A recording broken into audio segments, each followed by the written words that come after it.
In Africa, corruption plays a very negative role in the development of the structures, infrastructure, schools, hospitals.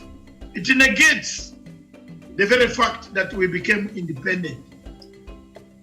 It destroys independence. We wish we had been under the colonial yoke. We wish the white man came back to stop corruption. We regret in some countries in Africa that there are people who take huge monies and we laud them, we clap for them. We even give them more degrees. We even honor them at functions. We call them to open our buildings. Name the buildings, the roads in their names because they are corrupt. The question of corruption in Kenya is very real. The chicken gate scandal. The people in Britain have already served the sentence. In Kenya, nobody has served it. Yet it was proved that they actually bribed those guys. So corruption is real. Corruption kills.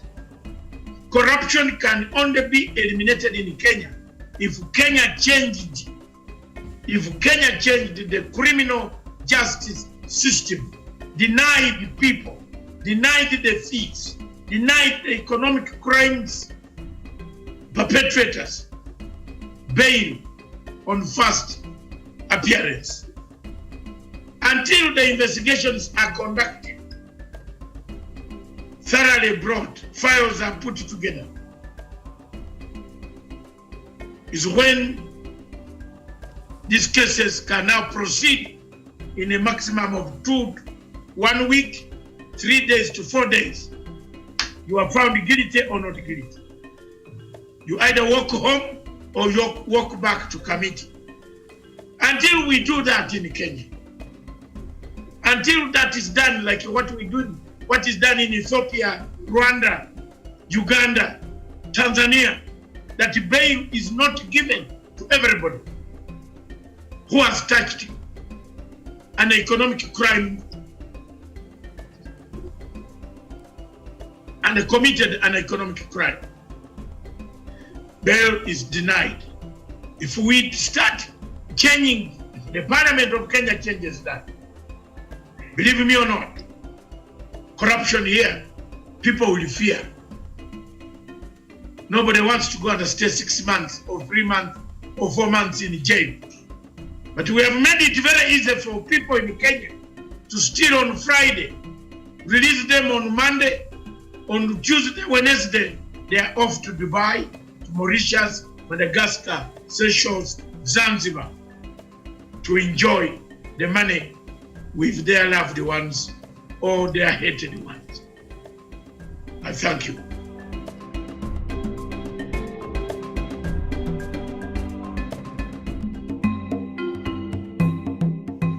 Viewers and the comrades, the people, the Pan-African people of Africa, and mainly the people of Kenya. Elections in Africa create difficulties. Everywhere in Africa, you find conflicts emanating from elections. Results declared, the loser does not come out to concede. Elections, if not well managed, can trigger the worst crisis for any nation in Africa. It is therefore very prudent for the people of Kenya not to buy populist ideas and forget the hinge point of electoral reforms, electoral injustices, electoral systems, mechanisms that can change Kenya and bring a credible results of an election where the losers and the winner will agree this was a fair contest. Given that circumstances, the circumstances that surround our badly managed elections, Kenya faces this challenge. A referenda of reducing MPs to 0 does not solve your problem, because that problem of Kenya is a structural challenge. It's a structural challenge in the sense that the structures themselves give access to more money stolen, to more money hidden, to more money misappropriated by various institutions. Therefore, to have credible electoral reforms, credible electoral systems, credible electoral mechanisms will resolve 1/3 of the Kenya's problems, in that we shall have credible, proportionally elected people who represent all the views of the people of Kenya. That is my take. And that's the take of anybody who looks at the current situation, that any group that would come up and does not discuss the question of elections in Africa and in Kenya as a case study, and use it and look at how many dead bodies do we always collect when we mention the word elections. It is all over Africa. In Uganda, it is happening. In Zimbabwe, as we speak now, they are on the streets of Harare. It's because of elections. They want to come and overthrow and break down everything in Zimbabwe. It's elections. So elections in Africa create conflicts. But how can we stop violence before and after elections? Is through proportional representation of the model of South Africa, which has held elections, but there's peace on the streets of the cities. Thank you very much, viewers. Thank you very much, my people of Kenya. That's my message. I stand to be corrected, but I think it is only until you get a proportional representation system that will deliver every part of this country into your house of representation, into your elections, is when stability and tranquility will be permanent forever in this country. Thank you.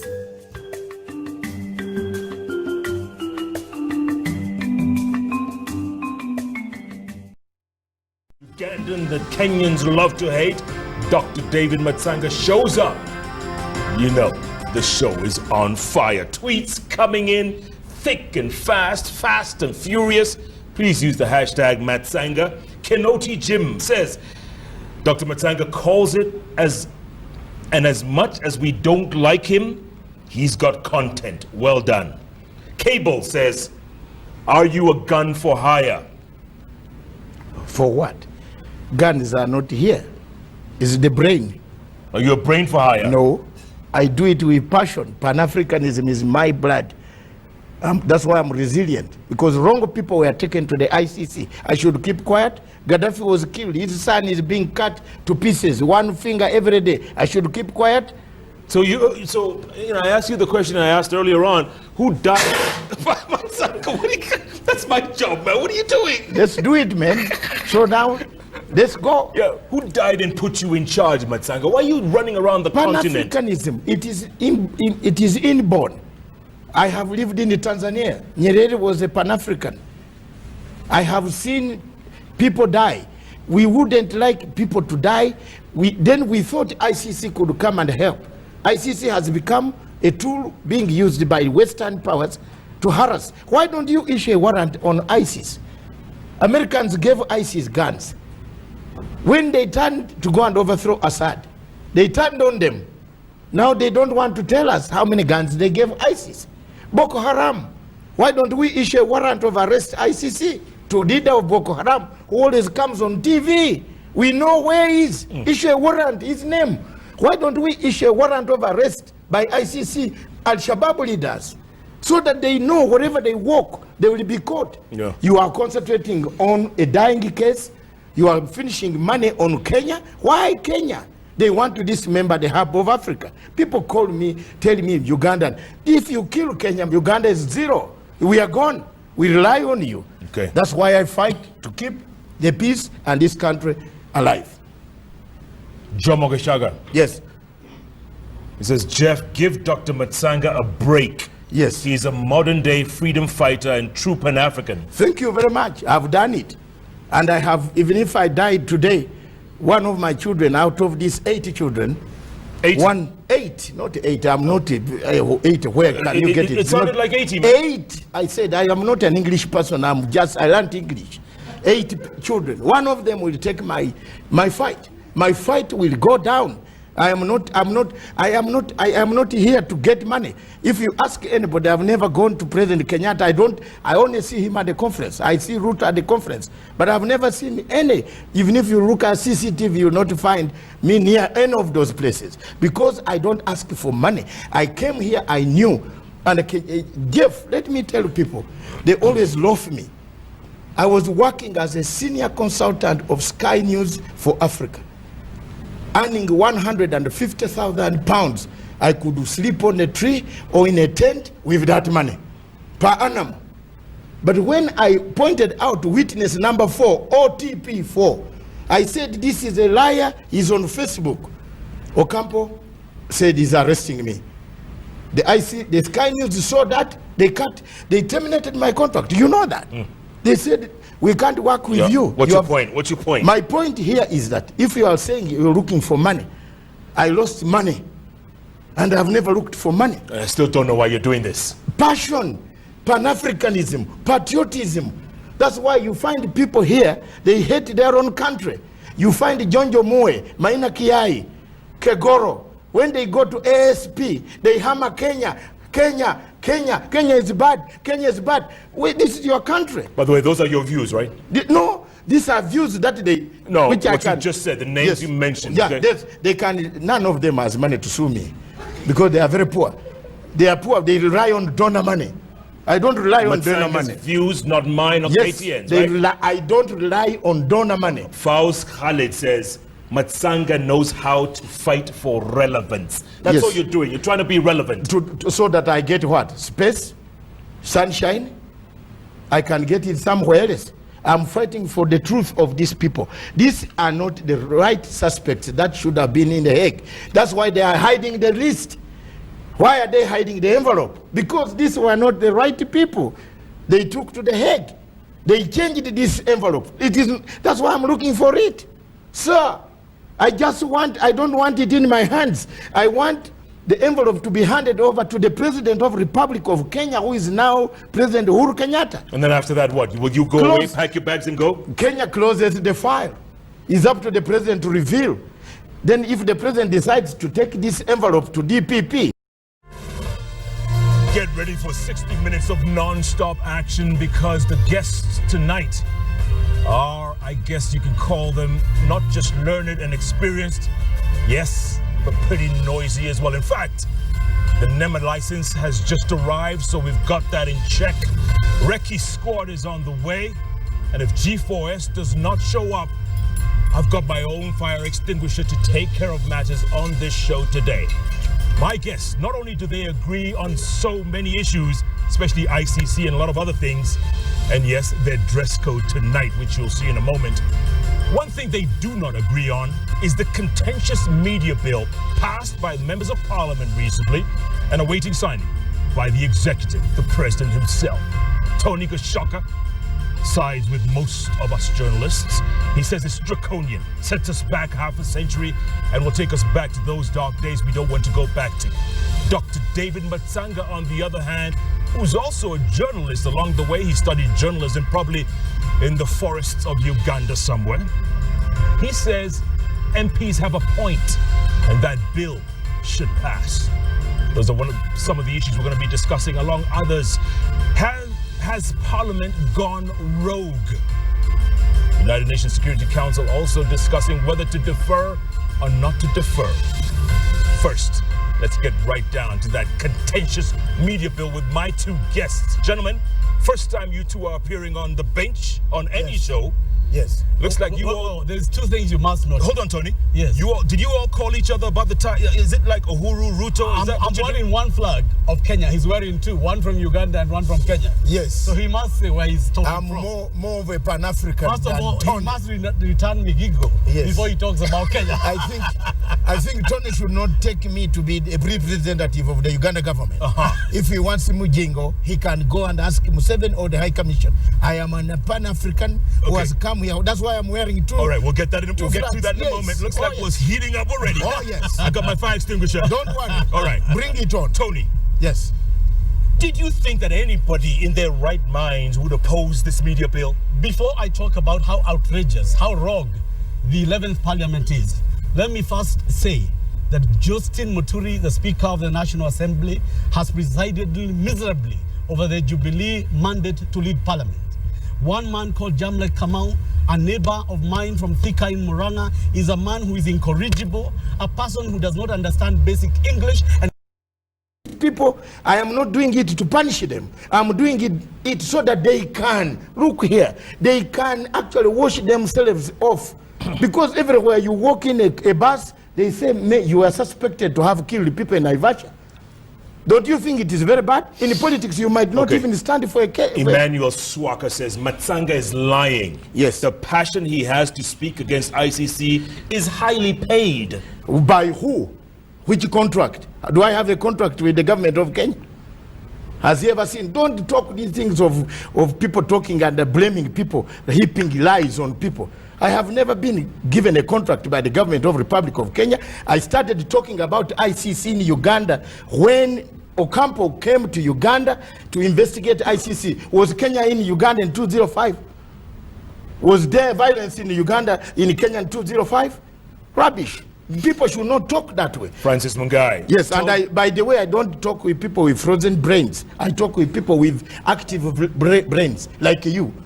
Oh, I'm glad you said that, Yes, man, like because you. For a moment, I thought my brain was frozen. No. Yours are bright, because somebody like that to say he doesn't know. In 2005 is when I started talking about ICC, the first case. Francis Mungai. Yes. Tell Dr. Matsanga Kenyans also want the Waki list exposed. Exactly. I have now 27 people, 27 groups. When I started, they condemned me. Now 27 groups and individuals have joined me on my pursuit for the envelope. They need it. Because these people are the ones who may be killing people in Nairobi here. The 14 people, don't you think so? Because Waki knows them, and he did not tell us. Tweets just in. Yes. Professor Makau Mutua. Yes. Ask Matsanga, Yes. the Ugandan fugitive, Yes. to come clean on his work for brutes like LRA's Kony, Yes. and dictators like Mugabe. This question to you. Let me tell you, Makau Mutua, at least for him, I can answer to him as an intellectual. I negotiated the Uganda peace agreement. It is this Matsanga who went to look for Kony to sit on table with Museveni. That's why I have nothing against anybody in Uganda. Museveni has nothing against me. On Mugabe, I stood firm. When they put sanctions on Mugabe, the only African in this world who stood, who is a man, unlike the gay rant Makau Mutua. Yes, because yes, honestly, because he has admitted he's gay. He has not. He did. Where? He has told us he's supposed He to. told us who? Yeah, well, I don't like him anyway. Disclaimer. A disclaimer, yes, I don't like him. He has no money also to sue me. So he has nothing. Makau Mutua is one of those. Let me talk nicely. Makau Mutua is one of the people who has paid in Kenya. Makau Mutua is the one of those who trained the investigators who came to Kenya to look for Uhuru and Ruto. Makau Mutua said, when you don't know this, Matsanga. This is all Mutua, speculation. I have been following. Why do you defend him? I'm not defending You him. are I'm the just one- saying you are the can't one say who those read- kinds of things on Look, TV. You are the one who read the message. I read his from- tweet. Yes, now I'm answering his tweet. This is how you answer his tweet? Yes, I have to tell him. He's the one who caused all this problem on Ruto and Uhuru, because he trained investigators to pick the right people. So he's even lucky to talk to me, because I don't talk to such people. Matsanga, Anything else? you're going to put me in trouble, you know that. There's no trouble here. If they want, they come for me. Can I give you the box number and address? My home is well organized. I don't live in a small room like a Macau in New York in the frozen place. Mervyn Kilima says, Yes. tell Matsanga his native country and president is relying on the same ICC for Konyi's arrest. No. Konyi refused to adhere to the agreement that we signed in Juba. And I want to tell you why Konyi and Ongwen are going to be shipped if they are arrested. Because we set amnesty. I set an amnesty act. For the first time, Uganda set an amnesty act which allows everybody from 1985 who had been fighting the government to go back, sign this amnesty and be forgiven. How many commanders of LRA returned because of my agreement? Over 15,000 LRA combatants are back in Uganda with top commanders. I did a great job. It was not me. I was called from my home in comfort. Yeah, but you're quick to take credit, aren't you?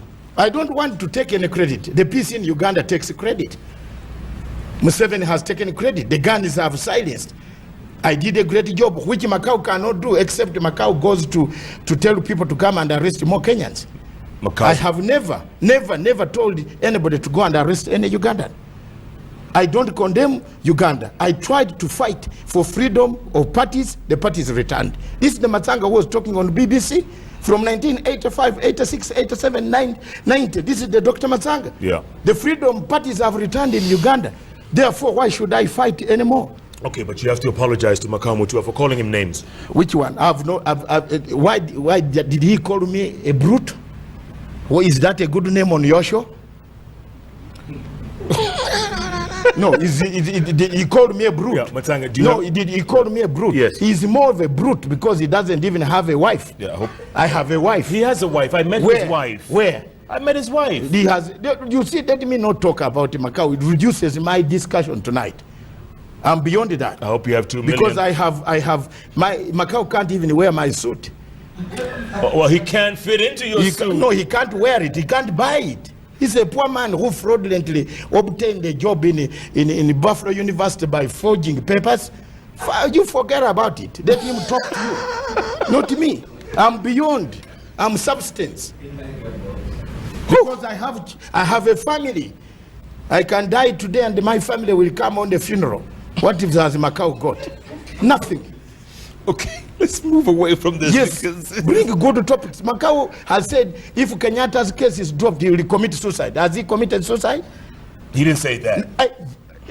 Kenyans, look at that. Are you defending him? He said, he wrote in a newspaper that if Kenyatta is acquitted, he will commit suicide.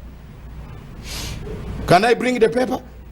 No, don't. Unfortunately, I did not carry. I have cuttings of all what he has said. I did not defend Kony. I was not a combatant. Okay, Jose Mox Yes. says, if this Matsanga knows a lot of secrets, what contribution has he made to bring Africa to become a better place? I have made a contribution, first of all, in my native Uganda. For 23 years, there was war. That war displaced my people of northern Uganda. I went to the bush single-handedly. The people thought Kony would kill me. I came back with a peace agreement. Kony signed 5 articles of the peace agreement. Yeah, but he's still out there. He's still a fugitive. I'm not an international policeman, am I? Oh, so I was not mandated to look for Kony in the Central African Republic. you were his spokesman? I was a peace negotiator. This is the problem you make all the time. I was a peace negotiator, a LRA leader of the peace delegation with Dr. Ruakana Rugunda and Riek Machar, who is now fighting also like who was mediating for us. Yeah. And under UN, I was not a spokesman for anything. Okay. Yes. Just to balance the show a little bit. Yes. I'm going to bring in Professor Macau Mutua again. On the line again? Yes. Yes. Tweet just in. Yes. Asked Matsanga why he's so obsessed with gay sexuality. He hasn't finished. He could be a closet gay. Hasn't finished. Yes. Me? He needs psychological counseling. I think Macau Mutua just wants to reduce this debate into a debate of gayism. I can never be a gay. But there is one thing that I am not against gay because I live in a country where gays are In Britain, gays, we live with them and we don't discriminate them. The problem that I have with Makau Mutua is for him writing openly about it and coming to terrorize us who are not gay, like now he's terrorizing me. I'm not gay. But I live in a country where the gay culture is allowed. So you have no problem with them? I have no problem as long as they do their thing in the bedroom. I have nothing, but you can't come and do it near me. You do it there because I'm a man. Okay. I have no problem at all. And in fact, tell Makau Mutua. He's listening. I don't need to tell you. He's listening. Tell Makau Mutua, I have no problem with, the only problem I have with him is one, for him having trained investigators who came to arrest, to take fake names. You don't from know here. this for sure. I know, because I put a case in the ICC. All these documents you see, I put a case. This must all cost money, Matsanga. Yes, it for must me, cost money. I work hard to liberate people, like Makau Mutua who are lost. Makau Mutua is lost in the amnesia of civil society. He's a very good professor who should have been practicing, but he has ended up sucking, getting Ocampo on his to come here. Okay, Matsanga. Why is he protective? Why is he protecting me to get the envelope? Because I don't want to say something that will annoy them. The clique, I know them who got this envelope. I know them, all of them. That's the cartel fighting the president now. In State House? Oh yes, everything the president does. They're the same people who did not want him to be there. And they're still in there? Yes, usifungue mimi, because I'm not a Kenyan. I can say this now. No, you want I'm me asking to say, you've just opened the box. You want me to say? Yes, they are the same people who plotted for him not to be there. And what are they still doing in State House? They now don't want him there. They are the first people to be there. Have you seen me going there? I only go there to eat some food during the Madaraka Day. Have I ever gone there? Why would you go there? I fought so hard. I'm not a Kenyan. But two, when the credit goes, I can't say Monica is bad intellectually. I can't. But there is a group that likes this job so much that they would even go and sell their hearts for the job. Yeah, but I was telling you earlier on, are the president's hands tied? Can't he just get rid of them? They're in State House. Well, it's his house. Time has come to talk. They walk. But these are the same clique that sat down and schemed these 6 names. Take this, and they're still there. Come on, that's ludicrous. So they cannot still be at State House. It is up to you Kenyans to sort. Museveni told you there's a jigger. Why don't you sort the jigger before you cut the whole leg? There's a jigger. Is that what he meant? Yeah. Oh yes. If a jigger produces several eggs, they could be very dangerous. Yeah. So remove it. That's how you people speak. No, that's we speak in African proverbs. Remove it. Remove the jigger, because the problem here is that it is this envelope. As long as it is there, is Fatou Bensouda is hanging on it. It is Fatou Bensouda using this envelope in Ruto case that he got evidence. Hassan Omar evidence finished. Kenya Human Rights. Kenya National Human Rights. I finished it, Matanga. It's gone. Now it is only that. You know what? One of these days you're going to take credit for the creation of the world. You know that? God would kill me if I did that. But look here, this finished Hassan's evidence, and they said this evidence is cooked. There are 2 books. One is big, another one's big. Which one do you take? Now the only thing that is making Kenya have a problem is the working report. This envelope is the one Fatou Bensouda is hanging on. If you remove that envelope, Mr. Koinange, yes, this country, this beacon of hope, this beacon of peace, we shall only remain fighting Al-Shabaab. Exposing 14 more names, going through the whole rigmarole, going back to square one. You give them quietly to the court or to the president or to the DPP. He will read the files if there is any evidence. If Waki himself on page 17 of his report, and I quote, he says, there is no threshold, and this report, we need further investigations. Because there is no threshold that can take criminal dimension. Why does the ICC think there is a threshold in his own report and hide the report? This is my argument. I am not seeking to revenge on the 14 names. I want the 14 people who were allegedly collected. Someone sat in his bedroom and said, hey, Koinange has big nose, take him. This one is tall, take him. Yeah. Now, they don't know. Don't ever say I have a big nose, okay? No, I'm only saying, imagine. No, I'm just telling you. Yes, let's change it. That if someone sits, they say Matsanga has a big voice. They say I'm a chatterbox. Take him. Yeah, the loudmouth Ugandan. That's what you called me the other day. I'm now also sending it back to you. But it's okay. My nose is not big. No, they are very good. But look All at right, me. Matsanga, Look we're winding up now. We're Yes, winding look up. at me. Let me finish this point. No, you have finished the point. The point is this. For someone single-handedly to sit down and create this misery in the families of these suspects who walk anywhere, even if you are cleared, you walk as if you killed the people.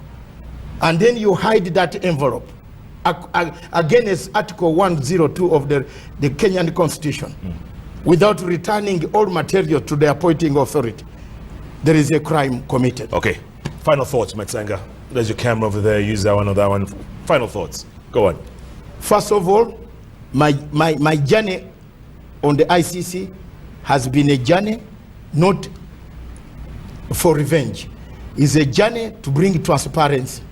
It's a journey to seek justice for the people who were wrongly taken and for the victims who might not receive justice because of the concoction and the fakeness of the OTP. I don't hate ICC. I hate OTP, the Office of the Chief Prosecutor, for the flawed investigations, for the fakeness that they have actually brought into this case. They have not. And as a result, I've gone to the ASP in November. I've paid my Is membership. that the Assembly of State Parties? Yes, I've paid my membership. I will speak in the ASP and tell the world that there need to be a commission of inquiry into the Office of the Chief Prosecutor on how he conducted the Kenyan cases. You're going to speak to them? I have done. I've written in black and white. Three months notice, Jeff, which I've given to the president of the ASP, which African Union is going to do late. But I've already sent for the agenda. One, I want a commission of inquiry.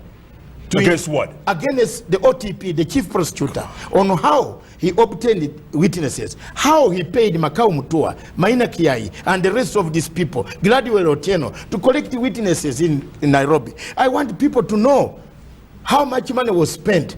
And that is all my mission. I don't hate ICC. I hate OTP, the chief prosecutor's office, the way they have conducted their affairs in this Kenyan scenario. But you've heard the old saying, Matsanga. Yes. He who pays the piper calls the tune. You are talking about who pays which piper. My piper is already paid at the age of 57. Do you need me to pay someone to pay my piper? Look at me. I have children who work. They can give me money if I am broke. All right. So I'm a happy man, happily married with my wife. Okay. And then real quick, we're almost winding up. So that is this July 10th? First of all, July 10th in the morning at 9:30, I will be in court to seek this envelope. If Fatu has a lawyer, fine. If she doesn't answer, I will move further. I have 2 other steps. I'm not yet finished with them unless they kill me on the way. But as long as I'm alive, I want to make justice, a court to be transparent. Why do you hide the envelope if it has no problem? All right. Give it to Kenyans. Matsanga, Let the Kenyan DPP have it. for the sake of your children, Yes, hope you stay alive. I will, my brother. Thank you very much. Just as I prayed for you to get out on this, pray for me. Pray for me. We pray for each other. We started this in 2008. We said it. You were supposed to go to jail first. Yes, if we did not shout, our people would have been taken already. Yeah, you take the credit. You've taken credit for everything all evening, so go ahead. Yes, I've not taken even any credit. But I'm only saying if I did not shout. I'm going to use those fire. Yes, I will use it this time on you, but it's okay. Thank you very much for the show. Thank you very much. Well done. God bless you. Yeah. Keep fighting, man. Okay, I don't know why you do it. I'll do it for Africa. That's what he says, famous.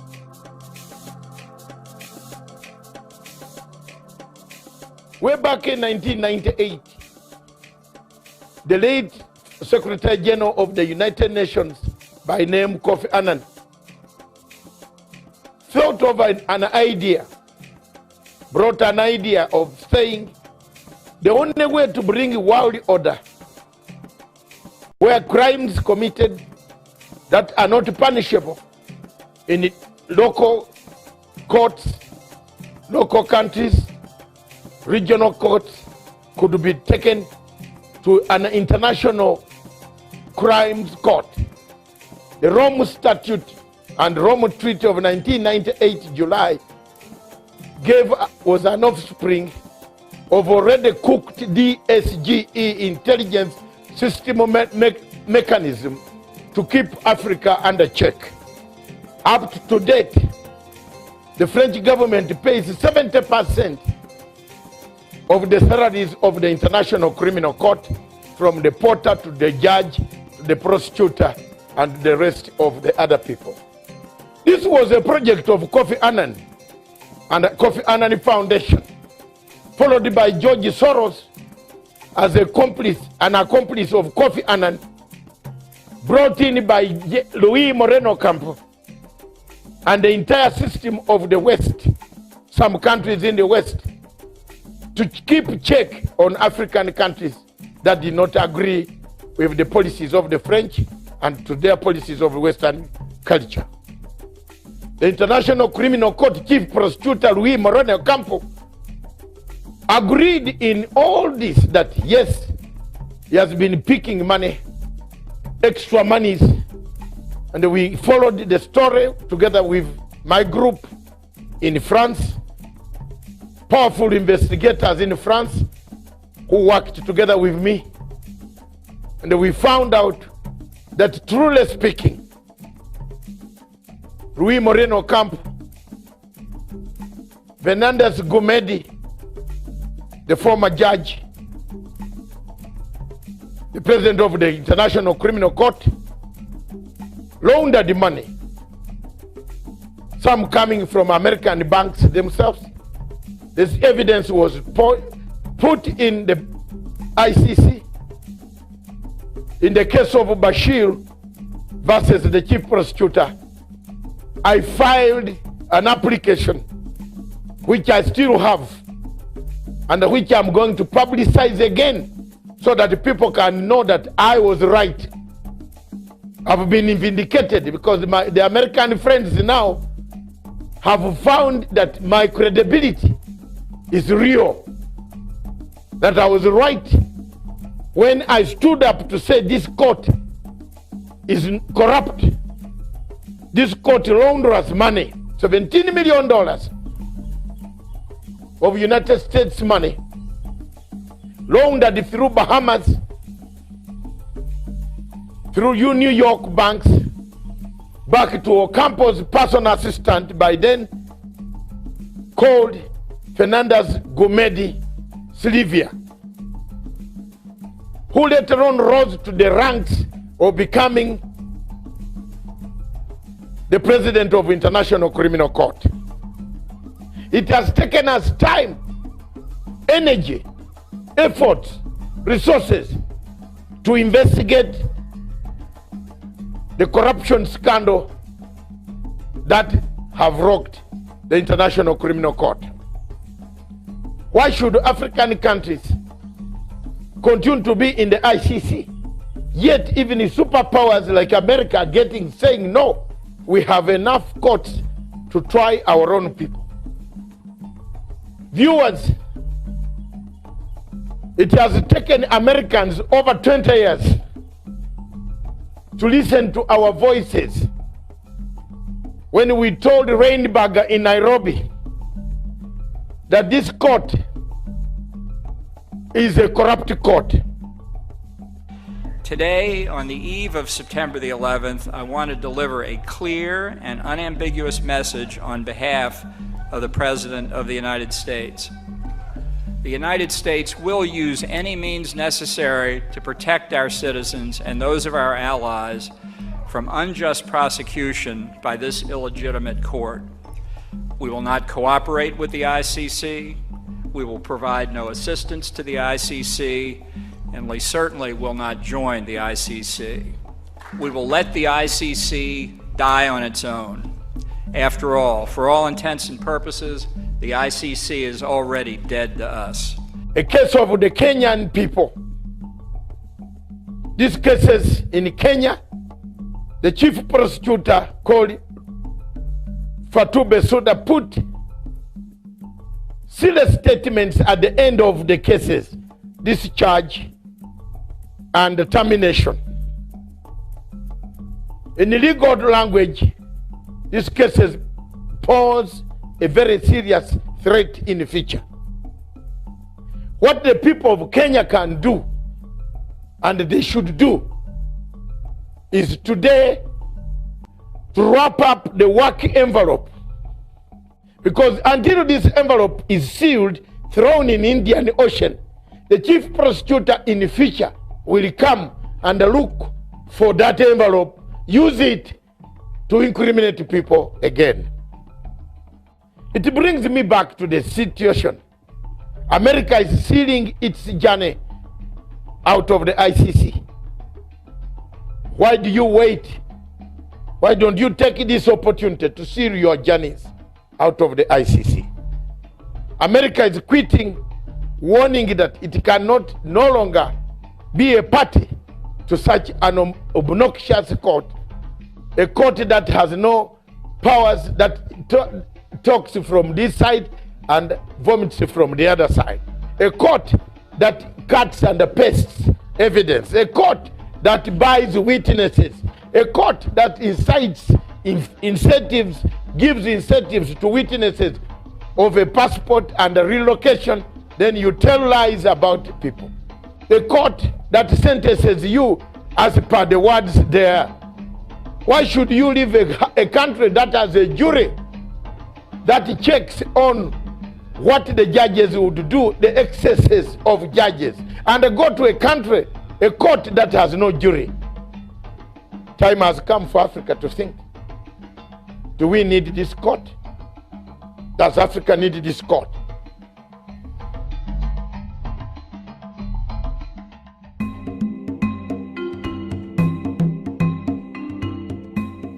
Today marks a great day for me.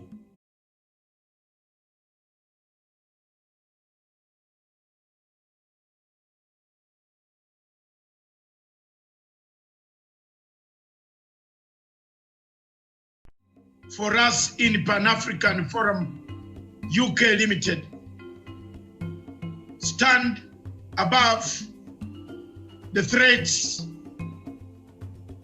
intimidation, blackmailing that people receive so as not to speak about what is happening in Somalia. The matter of the Somali link or Somalia link with Qatar must be discussed openly by countries that are taking part in Somalia. The pacification of Somalia, for Somalia to become a state again, there is need for cooperation. The cooperation to bring about peace is more important than the cooperation of countries that are seeking minerals, diamonds, gold, oil, skins, animals, and the rest from Somalia. My organization does not have a share, neither is it seeking to get anything, but to have Somalia and to protect the Ugandan and the Kenyan troops, plus Burundian troops that have gone to do a good job in Somalia. Every time we hear reports of money laundering, some people think it is difficult to find out who has laundered which money, where and how.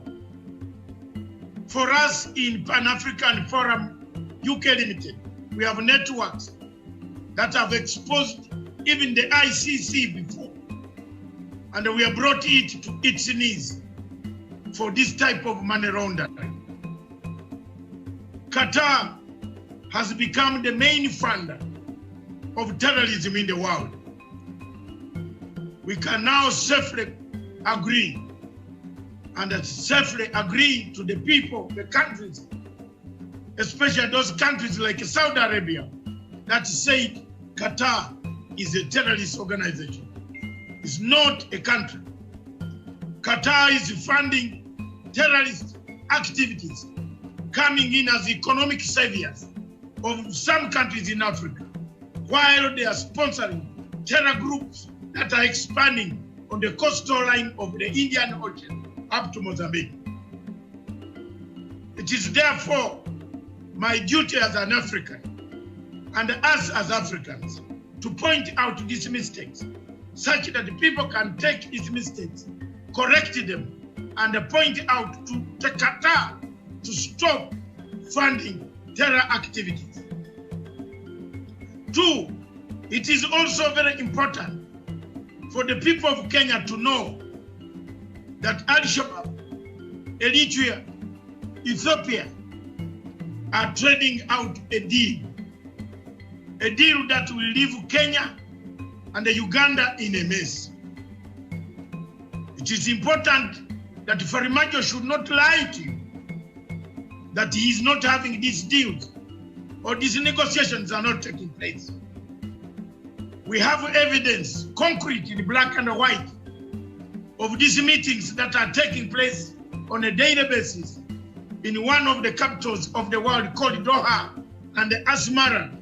These meetings have been taking place and they are taking place, and that is why the United Nations Security Council failed to condemn Al-Shabaab as a terrorist group. One would wonder why condemn the Taliban, why condemn Boko Haram, but failed to condemn Al-Shabaab, which has killed us Kenyans, killed us Ugandans, killed Somalis in hundreds and hundreds. Why? Why? Why? Can a government of Farimajo guarantee our peace? The shooting down of a plane commandeered by Ethiopians who are guarding the ground at the flower, who were told the plane had a humanitarian agency, is very dangerous. There is no diplomacy here. The truth must prevail. Ethiopia should stop engaging itself in activities that are going to create hegemony of the world's hegemony in the region. Thank you very much. God bless all of you. God bless Africa. God bless the Pearl of Africa. God bless Kenya. Keep our troops in Kismayo. Give them strength. Our troops in Mogadishu. Give them strength. We shall, tomorrow or days to come, talk to the owner of the plane that was brought down. We are going to expose all this. We have evidence. It's not local, it is inside. We know what happens and we know what is taking place. Farimajo, Hassan Hari have become axes of evil. Thank you.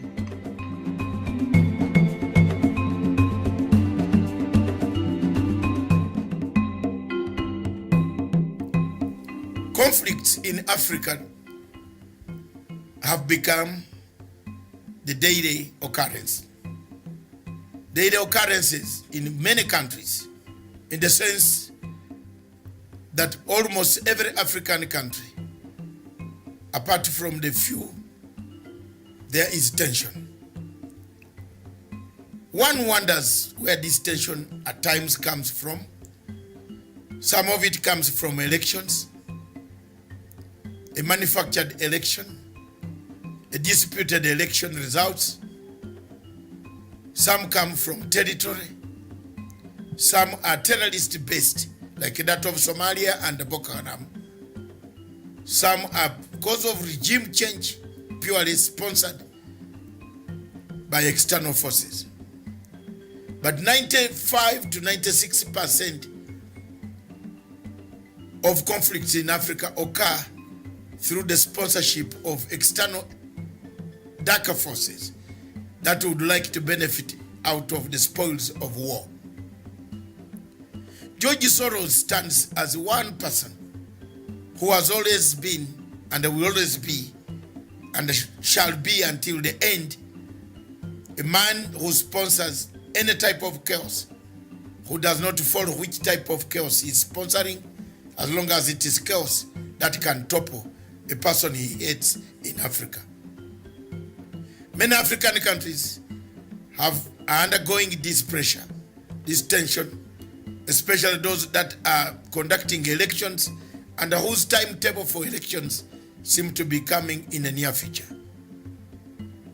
As a result of that, Africa stands warned, and Africa must stand on alert about the external forces that want to dismember this continent and create heavens of war, create insecurity, create mirage peace that Africans have fought after 66 years of gaining political independence. It is therefore my submission that most African countries, if they don't look at what George Soros is doing, we might have a shocker one morning, one by one African country being pushed out and the leaders being pushed out of power. The events therefore in South Africa, as proved from these detailed undercover operations, they prove that George Soros indeed has a say in South African politics. And therefore, we want to urge Africans and African heads of state and their military and intelligence systems to be careful and watch on the amount of money that is being pumped into their economies, because some of the money could be George Soros money that will end up to bring public disorder in most of the African countries. Thank you very much, viewers.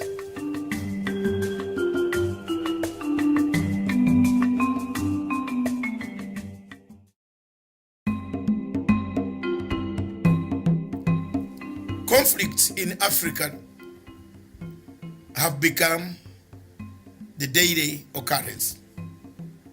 Daily occurrences in many countries, in the sense that almost every African country, apart from the few, there is tension.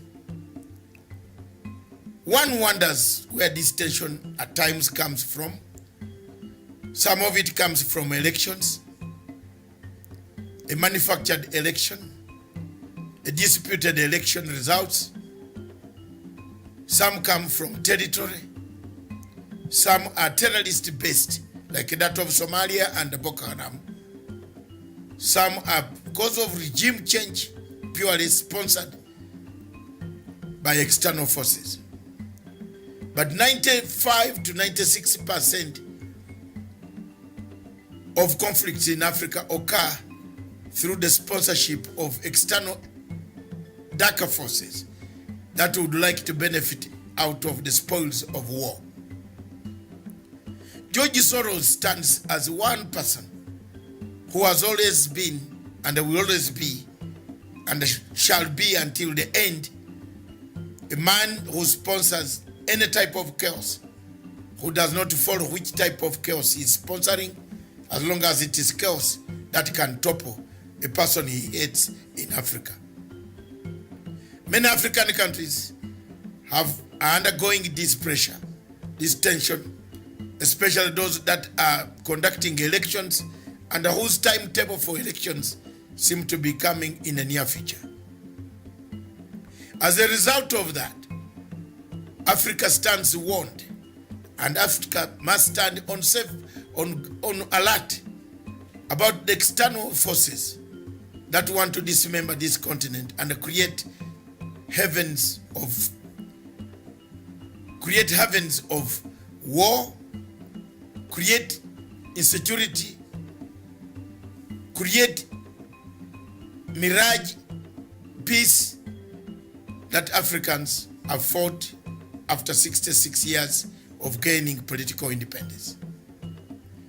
It is therefore my submission that most African countries, if they don't look at what George Soros is doing, we might have a shocker one morning, one by one African country being pushed out and the leaders being pushed out of power. The events therefore in South Africa, as proved from these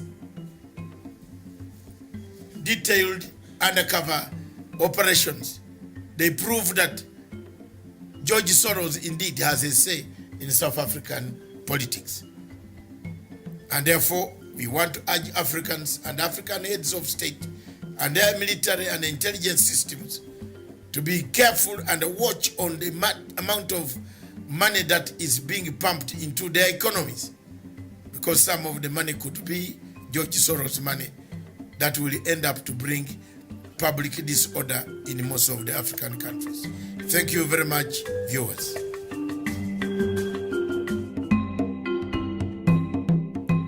Today in Africa, we see a lot of uprisings, planning for uprisings, plotting for uprisings in several African countries. The events on the African continent, therefore, as predicted much earlier myself, in 2017, I said, before 2020, 13 African countries would have undergone either soft regime change, soft coups, or violent regime change through uprising, which now seem to be real. The signs that and the symbols that we see are the real symbols and the signs that more is to come against African governments. What do we do then? There is a new method of changing governments strategically placed in the United States of America by George Soros. George Soros funds civil societies, civil disobedience, civil violence in Africa.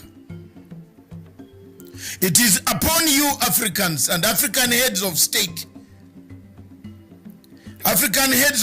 wherever you are, as you plan to convene next month or before the end of this month in Addis Ababa, to understand the magnitude of this regime change strategy. Many wars are taking place, internal strife conflicts like the one in Cameroon, Amazonia, like the one in Biafra, Boko Haram, and then in Biafra, like the one in Libya. But the theme is the same. Regime change, uprising. Is it a matter of taking over our resources? You see, the war in Congo has erupted again. Unknown militias have arrived in Congo, restarted the war, and it is going on. All these culminate to one thing. Are we ready to be independent? As I said last week, this week, are people in Africa ready to accept the results of elections? Elections everywhere in Africa are bringing the chaos we see. The people of Africa seem to be divided after elections or before elections. Is Africa ready for elections? Do we need elections in Africa? If so, are we tolerant enough to accept results? Are we ready? Which method can we use in Africa to make sure that there is hope for the countries and there is hope and the future of Africa is guaranteed? Viewers, the High Court in Malawi today or yesterday was hearing a case when the president had already been sworn in. If the president of Malawi has been sworn in, then the High Court is hearing the case. Is that not a disaster, an accident in waiting? Whether this will make us have a peaceful Africa remains to be seen. May God help us to build a better Africa. Thank you very much.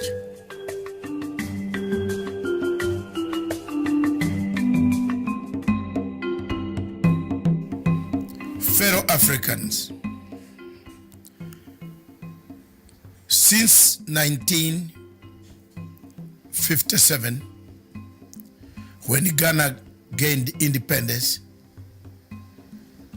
there has been quite a lot of political, social, economic indicators on the African continent that show that Africa has progressed from pre-independence Africa to post-independence Africa. Ghana, your beloved country, is free forever.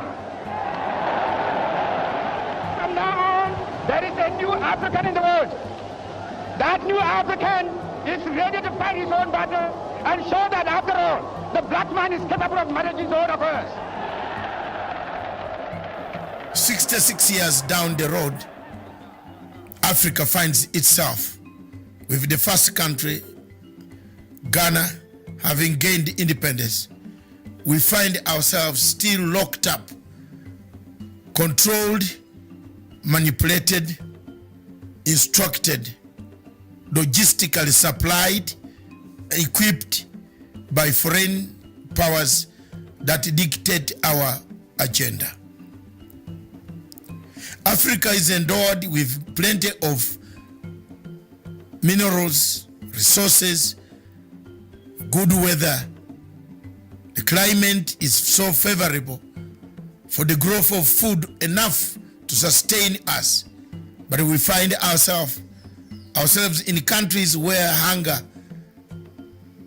is killing people. Hunger is killing people because most of the people have taken to arms to fight wars, conflicts. Starvation has taken the place of development. In most African countries like Sudan, South Sudan, Central African Republic, Cameroon, Nigeria, in Biafra, and north of Nigeria there is Boko Haram, Somalia in the Horn of East Africa. We have taken to conflict instead of development. Development was the key indicator. When Kwame Nkrumah made the first speech that seek ye African political unity, economic development will come automatically, he was right. The events happening in Libya today vindicates Nkrumah, vindicates Nyerere, Sekou Toure, and Nasser, the founding fathers of our Pan-Africanism. The events happening in Central African Republic, in Congo today, as the war of rebels ranges on between the rebel and the rebels and the government and the rebels vindicates the founding fathers of this revolution. Our independence, therefore, was only on paper. Our independence, therefore, was only in symbols. Our independence also was in signs. Our independence also was in boundaries. That we received our flags, but we never received full independence as by the word independence. Most of the 3/4 of African countries, French-speaking countries, have their budgets being done in Paris. Is that independence? The Paris government or the French government does its budgets based on how much they will get from African countries. Is that independence? Is this the Africa that you want? Is it the Africa that we must look at? Is it the Africa that we shall leave for the future generation? If the answer to you is yes, then so be it. But if the answer is no, you agree with me that this is not the Africa we want to leave for the future generation. Our generations and the future generation need to find a legacy. What is the legacy that Africa and African Union will leave for the future generation? The wars ranging in Libya, in South Sudan, in Khartoum, in Mogadishu, in DRC Congo, in Amazonia, in Cameroon, Boko Haram, Mali, in Mauritania, the uprisings in Algeria, all point to one thing, that yes, we are not yet independent. We are still controlled by external forces. Thank you.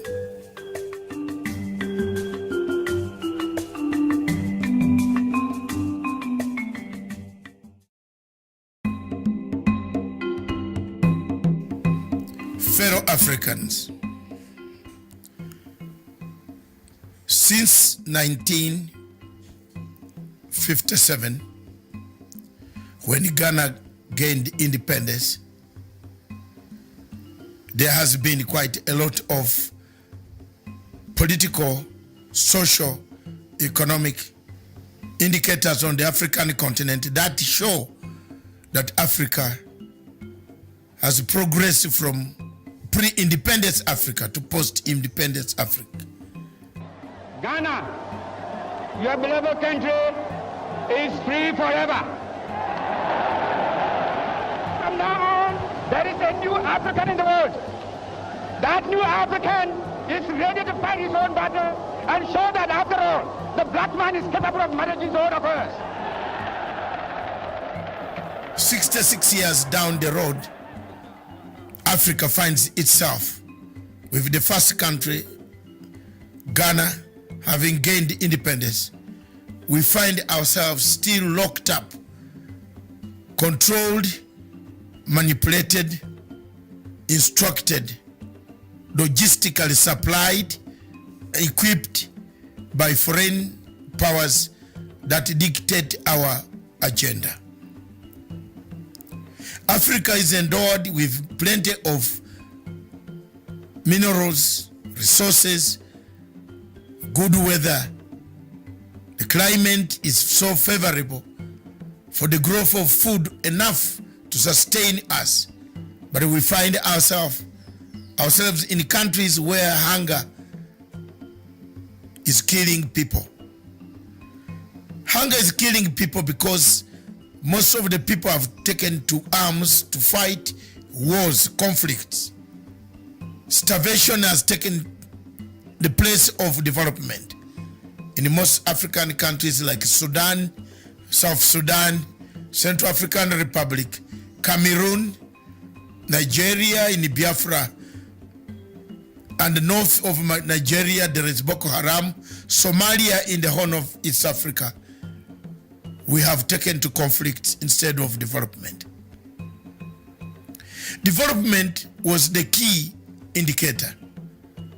When Kwame Nkrumah made the first speech that seek ye African political unity, economic development will come automatically, he was right. The events happening in Libya today vindicates Nkrumah, vindicates Nyerere, Sekou Toure, and Nasser, the founding fathers of our Pan-Africanism. The events happening in Central African Republic, in Congo, today as the war of rebels ranges on between the rebel and the rebels and the government and the government, and the rebels vindicates the founding fathers of this revolution. Our independence, therefore, was only on paper. Our independence, therefore, was only in symbols. Our independence also was in signs. Our independence also was in boundaries. That we received our flags, but we never received full independence as by the word independence. Most of the 3/4 of African countries, French-speaking countries, have their budgets being done in Paris. Is that independence? The Paris government or the French government does its budgets based on how much they will get from African countries. Is that independence? Is this the Africa that you want? Is it the Africa that we must look at? Is it the Africa that we shall leave for the future generation? If the answer to you is yes, then so be it. But if the answer is no, you agree with me that this is not the Africa we want to live for the future generation. Our generations and the future generation need to find a legacy. What is the legacy that Africa and African Union will leave for the future generation? The wars ranging in Libya, in South Sudan, in Khartoum, in Mogadishu, in DRC Congo, in Amazonia, in Cameroon, Boko Haram, Mali, in Mauritania, the uprisings in Algeria, all point to one thing, that yes, we are not yet independent. We are still controlled by external forces.